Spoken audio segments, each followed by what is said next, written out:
This is the Uptick Newswire Stock Day podcast, sponsored by InvestorsHangout.com. Subscribe to us on iTunes, Google Play, and YouTube to stay up to date on penny stock news and interviews, public information on OTC, pink sheets, and microcap stocks from around the world, with your host, Everett Jolly.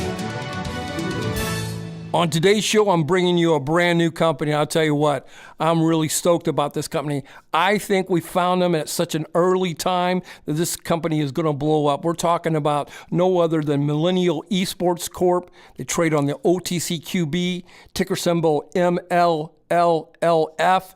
And with us today is the CEO of the company, going to bring us up to speed what he's been working on and what his vision is. We're talking about Alex Igelman. Alex, welcome to the show. Hey, thank you so much for having me. Give my listeners a little bit about statement of how you guys make your money and a little bit about your company. Sure. Well, Millennial Esports Corp is a video game publisher. We're focused on the mobile esports sector, and in particular, we're focused on the racing genre. Early on, we identified that in the esports ecosystem, game publishers really had the upper hand and control in that world. And we knew we wanted to get into that game publishing side of things. We studied the market and felt that mobile gaming is where we wanted to focus, and in particular, we identified the racing game genre as the area with the highest growth and what we felt was the least clutter or competition. So after looking at a number of potential acquisitions, we were introduced to this Eden Games, a very storied French game developer based in Lyon, France, and we immediately knew we found what we were looking for. And so to give you at a high level, our business model is no different than many of the other publishers out there. Currently, our mobile game is a free game, and it's the freemium model. People download the game for free. But within the game, there's opportunities for in-app purchases. You can buy a different type of a vehicle. You start off with one type of vehicle or a couple of vehicles, but you can upgrade and buy, say, a Bugatti. You can buy, various different types of exotic vehicles, a Pagani. You pay for that, but all the while the game is free, and people are making these in-app purchases. So that's our primary business model. Let me ask you this. You had a press release out. You guys closed one of your largest investments in January with the purchase of a majority interest in Eden Games. What motivated you to make this deal, and why? As I said earlier, Eden really is a unique company. They've been around for over 20 years as a core group, which is really rare to find in the publishing world with the variety of publishers out there and all the various developers. But they had developed a really specialized niche in racing. They were responsible for some pretty famous franchises, one called V-Rally, which had, I believe, 2 or 3 iterations, and Test Drive Unlimited, another real groundbreaking racing game launched about 10 years ago, which was one of the first open world games. So we really knew that Eden had this unique skill set in the space that we really wanted to be in. And just through circumstances, we were able to approach one of their big investors and take out their position, a private equity firm. I want my listeners to listen up. I brought you a lot of great companies over the years, and if you've listened to me, you probably made a lot of money. Let me give you some little stats about this company, Millennial Esports Corp, why I like them. In 2016, they did $211,000 in revenue. 2017, they did $309,000. In the first quarter of 2018, they did over $500,000 in revenue. They're, like I said, I think we just caught them at the right time, and I think you should take a look at them. Gear Club is a showpiece of company's overall strategic focus on esports racing. Why are you so excited about the growth potentially of esports and, in general, esports racing in particular? That's a great question. Well, listen, like everything, focus and execution is everything, and esports is no longer a novelty. It has established itself as a real and serious business. Arenas around the world are hosting tournaments with upwards of 50,000 people at any given day on Twitch and other content distribution networks like Facebook, YouTube, and some big Chinese ones, including Panda. You have tens of millions of people that are tuning in and watching other people play video games, both competitive and non-competitive. So we knew that esports was here to stay. You also have things like Overwatch League and other wildly popular games such as League of Legends. These already have established leagues and a competitive framework. We felt that in racing, there really wasn't an 800-pound gorilla in the space, and we felt that with the advent of mobile racing, we were really able to reach millions and literally tens of millions of people around the world, that all they really had to do was have an Android phone or an Apple phone, and they're able to play a game without a console, without a PC, so it really democratizes racing. Billions of dollars are being spent annually on digital goods, like skins in the games. Companies like Riot Games, the makers of League of Legends, their model, again, the game is free. They're making, I believe the number is close to $2 billion this year, basically selling, ether, bytes, digital skins that characters wear.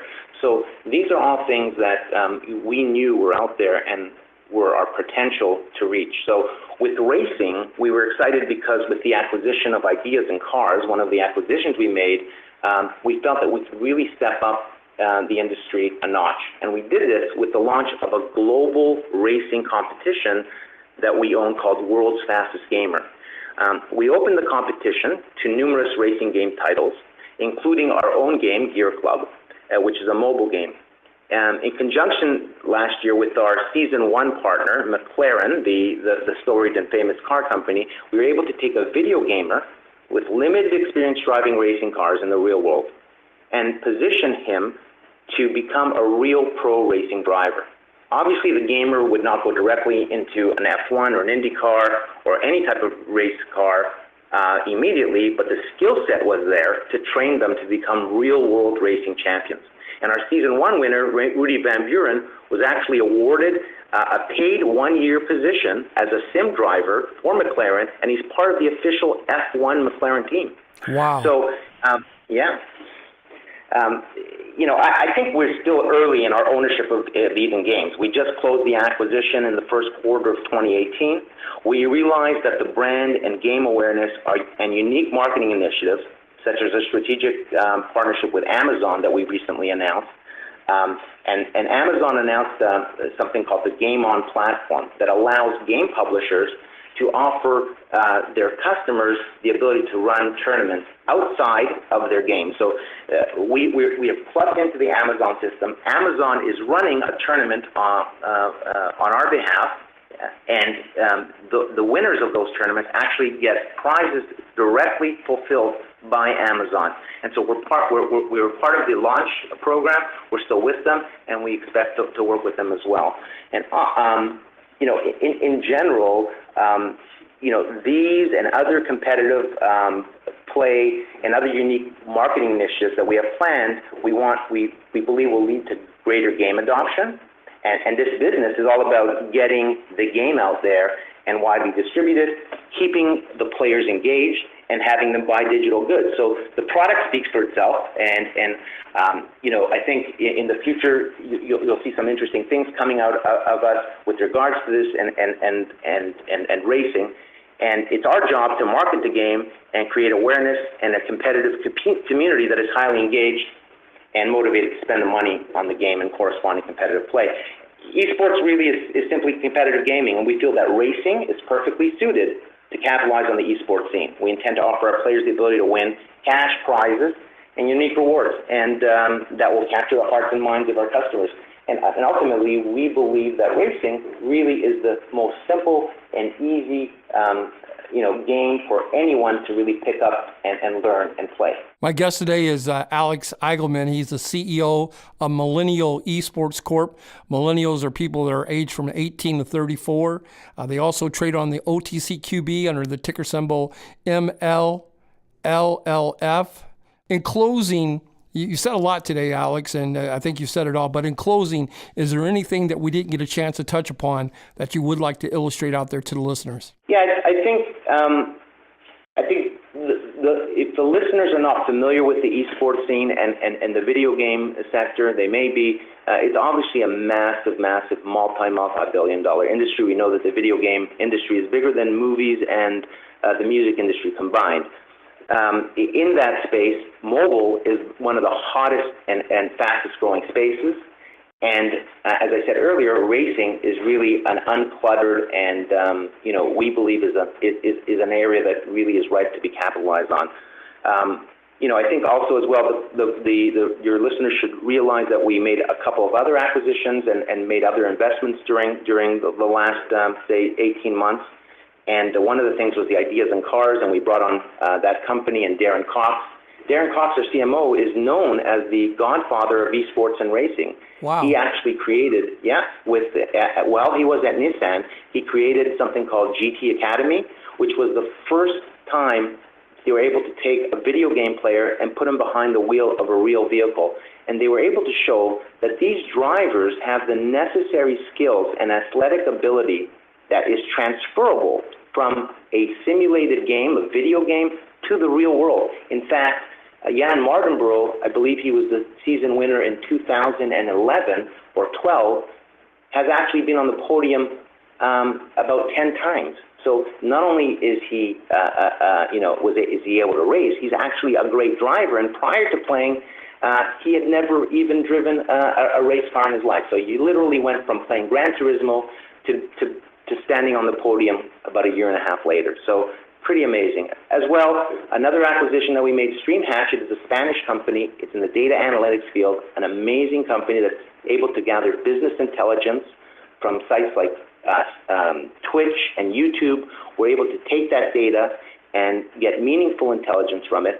We sell the product as a service, but internally we also use it to identify trends in esports, and we really believe it gives us a big advantage over our competitors, knowing where the market's going at any given time. And finally, our arena in Las Vegas, we're hosting tournaments right there as we speak on I think 3 or 4 days a week, and we're offering cash prizes. People are playing on these simulators we set up with our game, and so we're popularizing the game within the local community in Las Vegas, and we intend to replicate this in other facilities.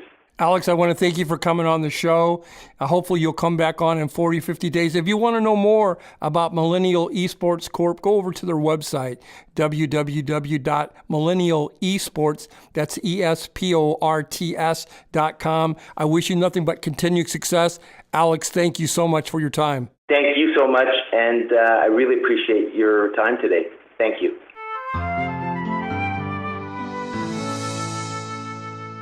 This program is entirely sponsored and produced by Uptick Newswire, LLC, which is responsible for the content. The opinions and information provided on this program are those of the guests and those of the respective companies they represent, and do not necessarily reflect those of the staff or management of Uptick Newswire. Uptick Newswire encourages all listeners of this program to do their due diligence and research when determining investment strategies that will work for them, or to seek the assistance of an investment professional. The guests of this program may have paid for its distribution and are not directly affiliated with Uptick Newswire or this station.